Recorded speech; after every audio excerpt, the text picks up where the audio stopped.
Fissure 8 continues to erupt with a full channel and one major ocean entry at Kaboho. Hawaiian Volcano Observatory continues to monitor 3 other fissures that are weakly active. There is no immediate threat at this time. The National Weather Service reports that today through Thursday, light winds are expected to push fog into the Saddle and interior areas of the Big Island. Trade winds are predicted to return on Friday. Numerous resources continue to be available to residents of Hawaii County who suffered damage or losses from the Kilauea volcanic eruption and recent earthquakes. As of yesterday afternoon, 817 people have registered with the Federal Emergency Management Agency for assistance either online or at the Disaster Recovery Center. The Disaster Recovery Center is open daily from 8 a.m. to 8 p.m. and is located at the Keao High School gym. Tropic Care 2018 continues today and tomorrow with free medical, dental, and eye care at Keao High School from 8 a.m. until 5 p.m. Additional screening days are scheduled for the coming weeks. There will be a community meeting at the Pahoa High School cafeteria today at 5 p.m. An American Sign Language interpreter will be on hand. We are on watch 24 hours a day for your safety. This is your Hawaii County Civil Defense Agency.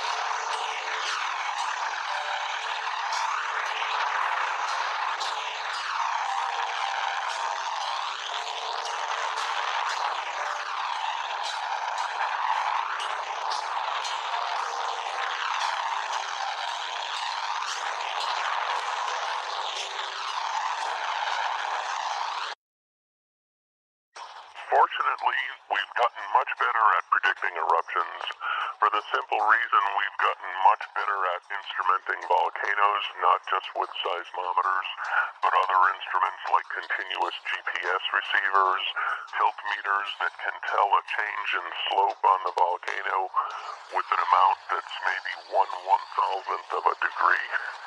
And we also have a whole new generation of satellites up in the sky that can tell us when the ground at a particular volcano is swelling. And it's literally inflating because the magma chamber system beneath the volcano is being pressurized with gas and a supply of new magma. What's really transformed volcano monitoring in the past 20 years, and certainly within the past 10, is the fact that we can have multiple real-time data streams coming in on a volcano from ground-based instruments as well as satellite-based instruments, such that we can see eruption precursors. Those eruption precursors consist of changes in gas emission, changes in groundwater chemistry if we've been sampling the groundwaters at the volcano on a regular basis, increases in the number of small magnitude earthquakes beneath the summit or nearby, changes in slope on the volcano that we can detect with both continuous GPS instruments and tilt meters, and looking at satellite imagery for hot pixels. In other words, gases are often some of the first things released as the magma is transiting in the crust, and the gases, because they've been in contact with the magma, are pretty much at the same temperature, and they will find cracks and zones of weakness to the surface because they're the most buoyant and mobile component that the magma is bringing towards the surface of the Earth. So if we look at satellites that give us infrared images, and we look at infrared data from satellites at night when there's a low background, we can tell subtle thermal anomalies associated with where new hot gases are coming to the surface. We're also fortunate in that many of the volcanoes, particularly the picturesque ones in Alaska and the Pacific Northwest and in the Andes, have summit glaciers. When these gases are escaping to the surface, they'll form new cracks in summit glaciers that have opened. And typically when you see the cracks forming in the summit glacier, followed by emission of volcanic gases that we can measure either from helicopters or fixed-wing aircraft, or a whole new generation of multi-gas sensors, we can get a real-time change and a measurement of what the volcano is doing. So So there are a number of precursors that typically happen at a volcano before it erupts, and fortunately we know where the volcanoes are. I'm curious about the eruption process itself. Are there specific steps or stages associated with a volcanic eruption? Sometimes you'll see a migration of the small magnitude earthquakes towards the surface, but you've got to have a dense seismic network to kind of see that happen before your eyes. But we've done it successfully, for instance, at Mount St. Helens. We've seen it at Mount Etna in Italy, and it really depends how much of a lead time you get, depends on how good your in-ground monitoring instruments are. But typically you'll see changes in gas emission, you'll see increases in seismicity, and it's also that if you've got digital broadband seismometers, very high sensitive seismometers as part of your network, there's also information carried in the frequency content of these small earthquakes that tells us magma is on the move. Does a volcano have a set supply of magma, or is it constantly being refreshed and augmented?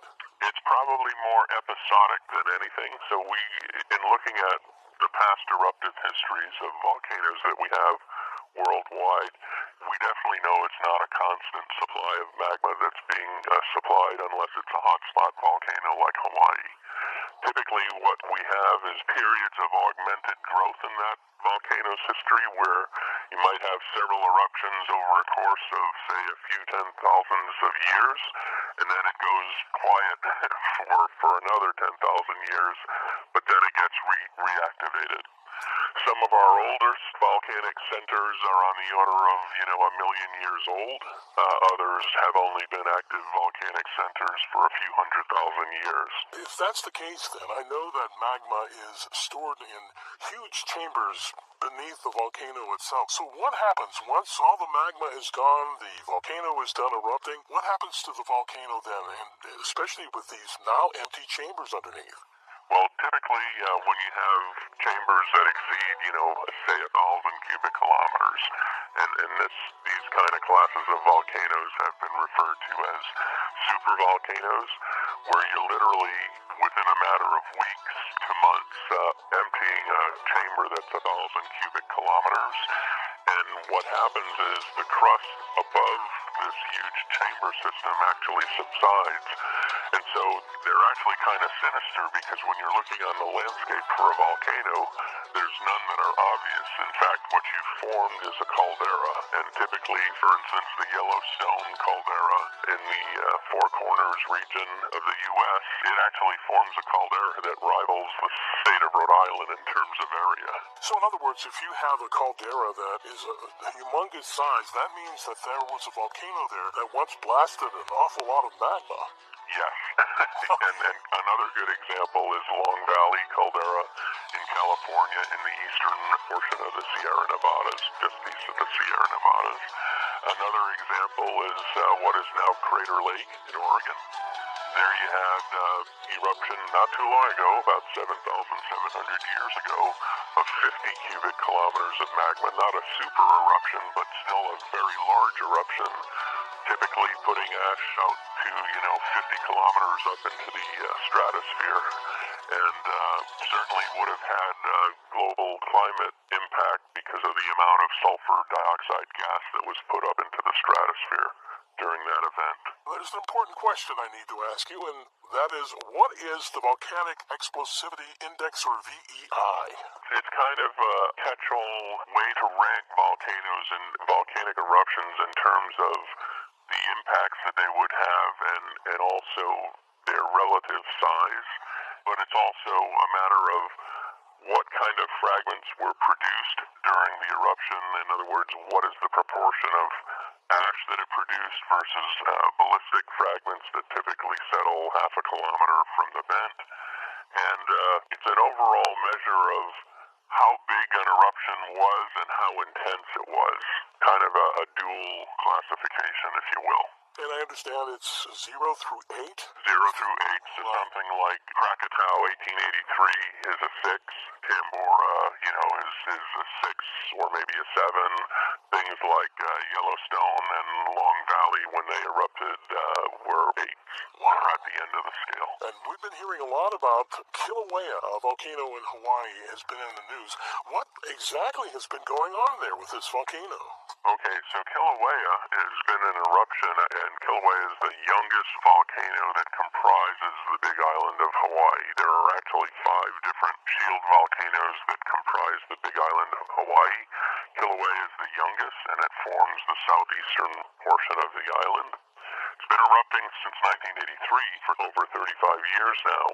What's changed is the fact that we've had a change in the eruptive points from which Kilauea is erupting. Up until late April, Kilauea was erupting from its summit crater at Halemaumau, and it was also erupting from a smaller vent down the rift lower in elevation towards the northeast called Pu'o'o. And what's changed is we've had catastrophic draining of the lava lake at Pu'o'o, as well as drop in the lava lake at Halemaumau and Kilauea's summit, and movement of magma from those 2 vents downrift in the subsurface to where it's emerged and created new fissure vents down in the Leilani subdivision and the Lani Puna Garden District of the lower Puna zone. And we've got now as many as 22 fissures that have been active, many of them sourcing lava flows that have now reached the ocean. The other thing that we're seeing is Kilauea's summit has produced ash plumes that have ranged anywhere from 3,000 feet to as high as 30,000 feet on May 16th at 4:15 a.m. in the morning, Hawaii Standard Time. And that's caused us at the USGS Hawaii Volcano Observatory to put out a volcano observatory notice for aviation, because whenever you have a volcanic vent emitting ash up to 20 and 30,000 feet where commercial airlines fly, we have to get word out to the aviation sector as well as the general populace and all the emergency responders and land managers in the vicinity. Charlie, we're running out of time, but I did want to step into the issue about supervolcanoes. We've been hearing an awful lot about supervolcanoes in the media. I know several science-oriented channels of TV have run specials about supervolcanoes, and we mentioned earlier about Yellowstone. What separates a supervolcano from just a regular volcano? The fact that they've, in a single eruption, erupted on the order of 1,000 cubic kilometers of material. It's literally the size of the eruption that has ensued from, an event that may have taken place over several weeks to a month. So what's the biggest eruption so far? Probably the one from Toba in Sumatra in Indonesia.